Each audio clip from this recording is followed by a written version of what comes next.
What's up, y'all, and welcome to Country Cast. I would like to introduce a very special guest that we have with us today, country star Jameson Rodgers. This man is blowing up right now, skyrocketing through the genre, especially after his most recent singles of Grew Up in the Country and Cold Beer Calling My Name, which also features Luke Combs. Hell of a duo, if you ask me. Those two guys tore it up on that track. Jameson's been tearing it up for a long time, matter of fact.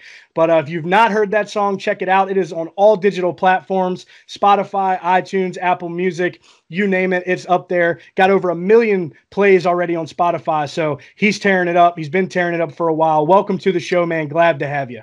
Dude, that was a heck of an intro, man. I don't even know how to follow that. It's all right, man. You can do it. I know you can, man. No, man. Thanks for having me, man. It's been a whirlwind of a last few years for me, especially the last two. But just trying not to mess up all the good things happening for me. And there's a lot of good things happening for you, man. I know it was a 10-year town for you, Nashville, and you worked on the grind and got where you are now, and totally deserving. But tell us about that a little bit. Yeah, man. I mean, I moved here literally 10 years ago. This is my 10th year in Nashville. Came here, did not know a single soul.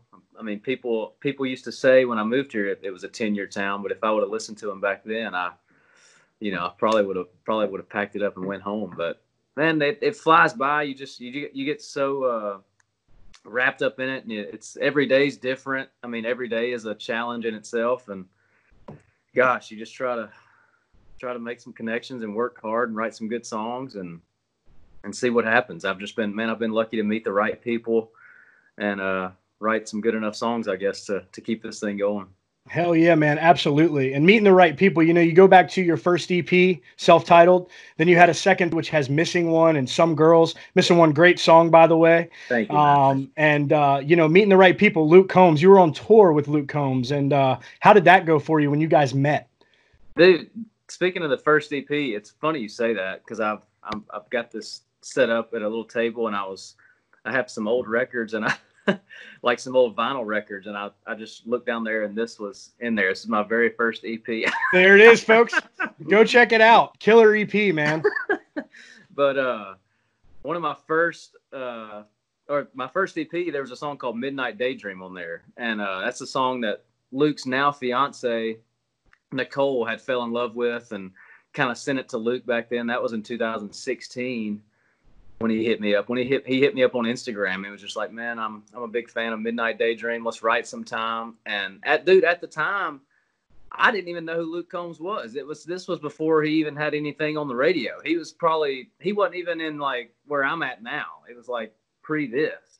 And so which goes to show you what 4 years can make a huge difference. But anyway, I'm glad I wrote with him that day. We became buddies, and then, fast forward a couple years, and he asked me to go on a 60 arena tour with him last year, which was that just steamrolled. I got everything steamrolling, and just I told him all the time, man, there's no way I can return all these favors you're doing for me, but he said Brantley Gilbert did the same thing for him back in the day, took him out on tour, and so maybe I'll get to pay it forward to somebody down the road. Yeah, man. And those arena shows were huge too, because they were selling out left and right. So that was a really big platform to be on right there to, kickstart a lot of stuff. Yeah. And the best fans to win over, because they're singing the album cuts like they've been on the radio. You know what I mean? So that's the kind of fans you want, the diehards. Yep, the ones that really know the deep tracks, that's the ones you could tell have been with you since the very beginning. Yep. It's a special feeling. But so let's talk about some quarantine stuff. What have you been up to? I mean, I know I see your Saturday Night live streams you're doing, and the March Madness 90s country stuff, but what else have you been doing kind of, Yeah, man, I've been doing a bunch of live streams, but the thing I've been doing the most is writing songs. I mean, I was telling somebody the other day, I've written more this spring than I have in 3 years, because I'm usually gone 4-5 days a week, you know what I mean, on the road playing shows. So it's been nice, man. I mean, this was the life I used to live, like pre-record deal. I would just write songs all day and then go play 9 holes at 4:30, you know what I mean? So it's got its ups and downs, but man, I miss the road. But man, just writing songs, playing a little golf when I can, working out. I like to be outside, cut the grass. I'm like overcutting the grass. My yard looks insane. I have to be outside when the sun's shining. It's like just good for my soul. Grass feels like your only friend right now with being stuck in the house. You know what I mean? Yeah. And but speaking of writing a lot of songs, so like I said before, we've seen 2 EPs. Yep. Are we getting ready to see maybe a full album come our way from Jameson Rodgers? Absolutely, man. It's we were planning on going in the studio like the first week of April and finishing up the album. I've got 11 tracks done right now. We're going to go cut 5 more to add on to it. And so as soon as the studios open back up, we'll be back in and finishing those 5. And then hopefully this fall, late summer even, maybe late summer, early fall, we'll get a full album out there. Nice, man. Can't wait for it. I know the fans are probably dying for a full album out there. And are we going to see Cold Beer Calling My Name and Grew Up in the Country on there maybe for some tracks? Absolutely, man. Good. Absolutely. Good stuff. Good stuff. So through quarantine, I got to ask, because everyone's been talking about it, and we sort of like all had to watch it. Tiger King, man. Have you watched that? Absolutely, I've watched that. What do you think of that mess? Man, that's a unique odd characters. I don't even know how to explain it, but it's crazy that they were able to get that all on a documentary like that. It's like whoever thought of those characters and put them all together, and like that's crazy. It makes you think how many other like crazy characters there are out there like that. You know what I mean? I'm sure more than we could imagine. I'm sure. Yeah, I'm sure. So do you have any opinion on Carol Baskins and her second husband, that whole situation? Oh, God. I mean, I have no idea. I can't believe – honestly, I'm surprised that she even let that documentary come out, because if she did do it and got away with it, somebody's probably going to dig it up and it's going to come back and bite her now. Absolutely mind-blowing, man. Yeah. So as far as where we're at with the new music, and we talked about that a little bit, but this isn't really new to you at all, because you've wrote and you've been a songwriter for several years, and you've written for Jason Aldean, Florida Georgia Line. Hell, your first #1 came from Chris Lane doing one of your songs that you wrote. Talk about that for a while. When you were doing all this songwriting, it's not really new to you. Yeah, I mean, I was a songwriter first, really. I mean, I didn't pick the guitar up until I was 20 years old, when I was a junior in college. And so when I picked the guitar up and started playing and singing, I kind of started writing at the same time. It was like kind of came with it, kind of came with the package or whatever. And so talked a roommate into moving to Nashville to be a songwriter, and just kind of winged it, man. Everything in this whole career for me is kind of been winged. I haven't had a plan B. But yeah, to answer your question, man, just being a writer first has helped me kind of figure out what I want to do as an artist with songs. Like, people ask me all the time, it's like, how do you know it's a song for you? And it's like, I don't really, you have to write so many songs, and you kind of just handpick which ones fit the project best. You know what I mean? And when somebody like Jason Aldean or Luke Bryan or any of those guys ask for a song, it's hard to say no. So, yeah. Is there anything that you have written throughout, this whole quarantine stuff that maybe is not going to be yours, and someone's reached out for a song, or have you sent anybody any new stuff? I'm trying to think. I mean, it's several songs now that are on hold, but I mean, the song that I really thought about cutting the most that I didn't cut that somebody else did was Luke Bryan, Born Here, Live Here, Die Here.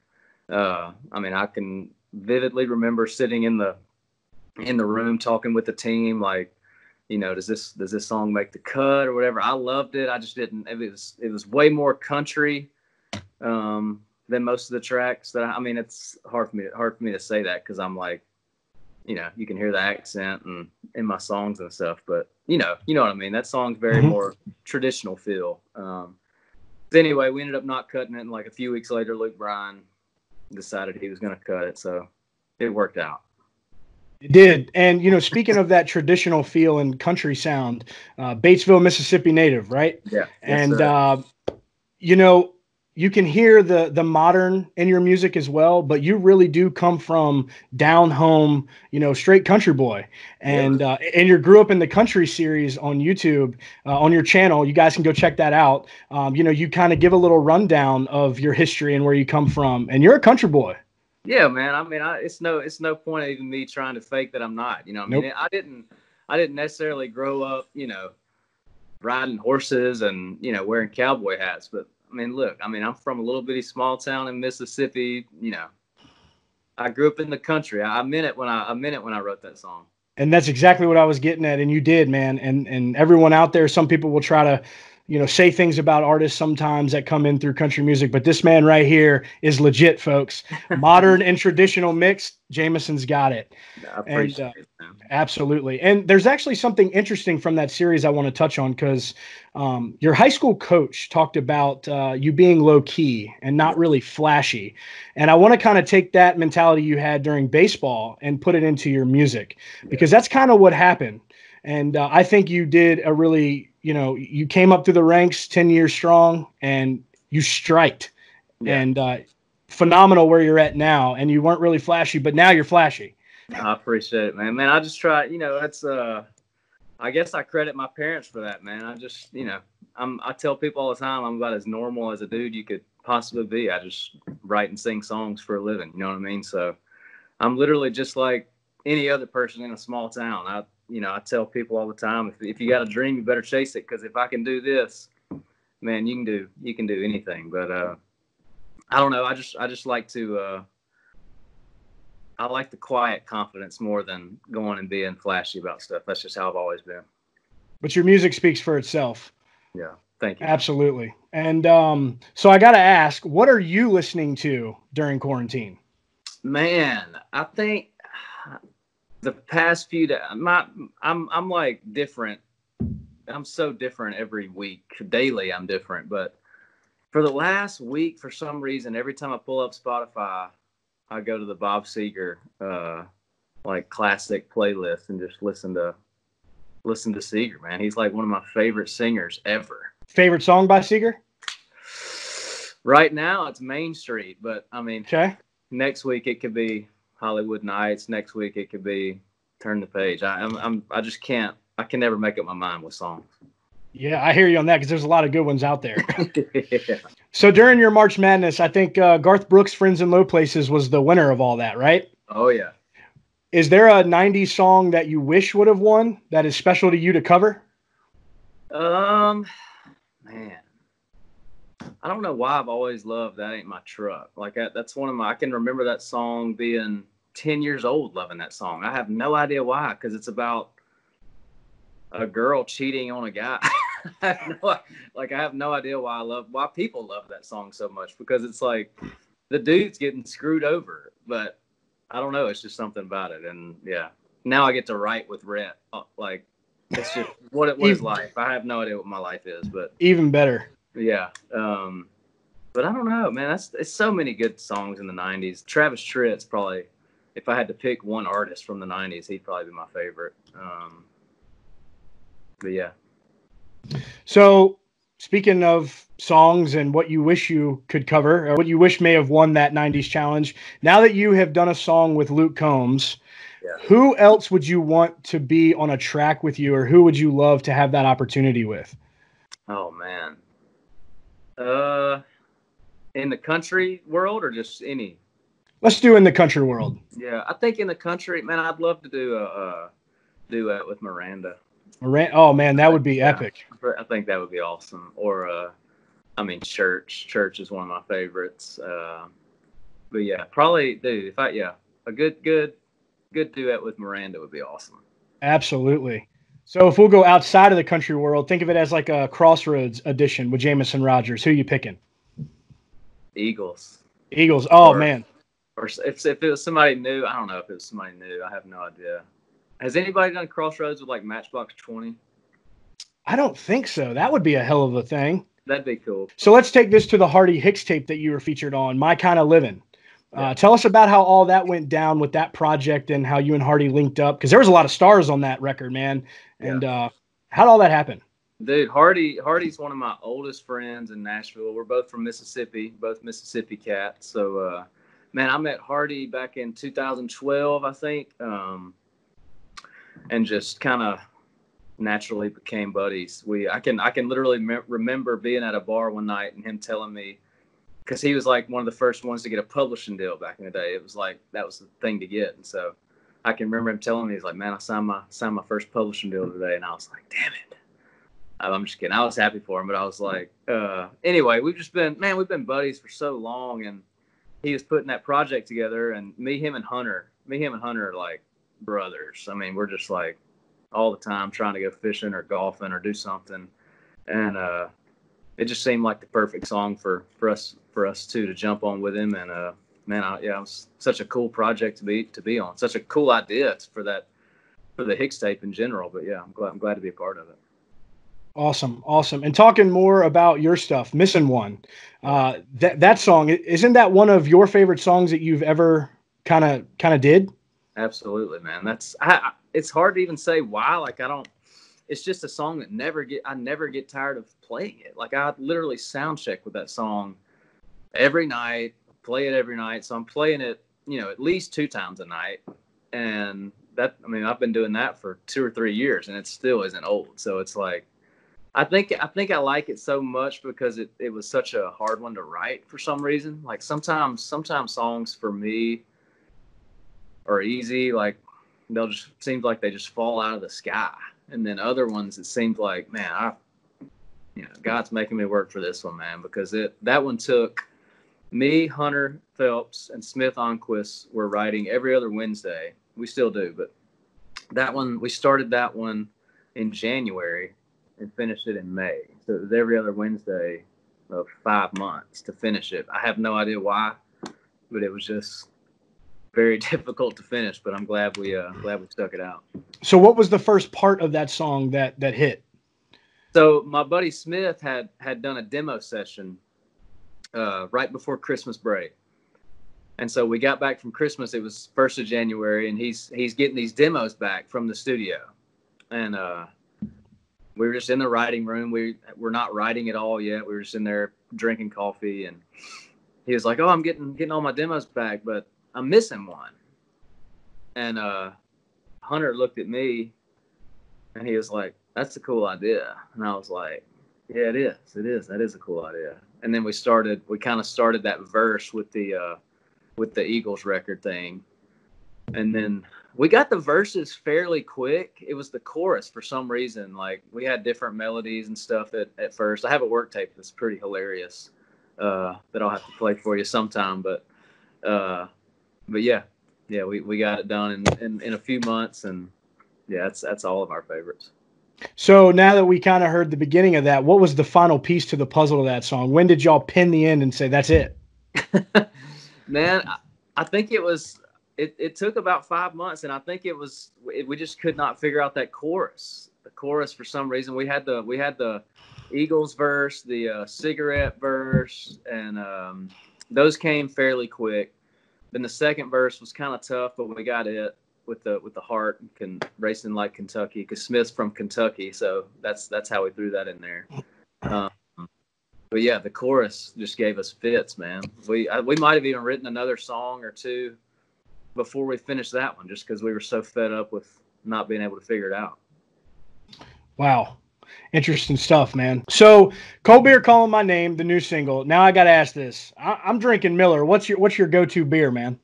Man, I grew up drinking like Bud Light and Natty Light for some reason. Okay. I guess that's like what everybody drank. It's funny how different regions drink different things, because like Hunter grew up right around Destin, Florida. Like, all they drank was Busch Light.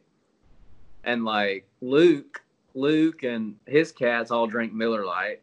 And then, my crew, everybody just always drank Bud Light or Natty Light. It's so weird. Well, guys, you heard it right here, Jameson Rodgers. Make sure you check out his new single, Cold Beer Calling My Name, featuring Luke Combs. His single before that, Grew Up in the Country. Be on the lookout because those are going to be on the new album coming up shortly from Jameson. And if you haven't already checked out his previous EPs, both are self-titled. Go do that now. You're doing yourself a disservice if you did not. You can find it on Apple Music, Spotify, all the digital platforms out there. Jameson, thank you for being here. Really appreciate you being on the show. Dude, thanks for having me, brother. No problem. And y'all know the deal. Subscribe down at the bottom, hit that like button, turn the notifications on, and remember, y'all stay country.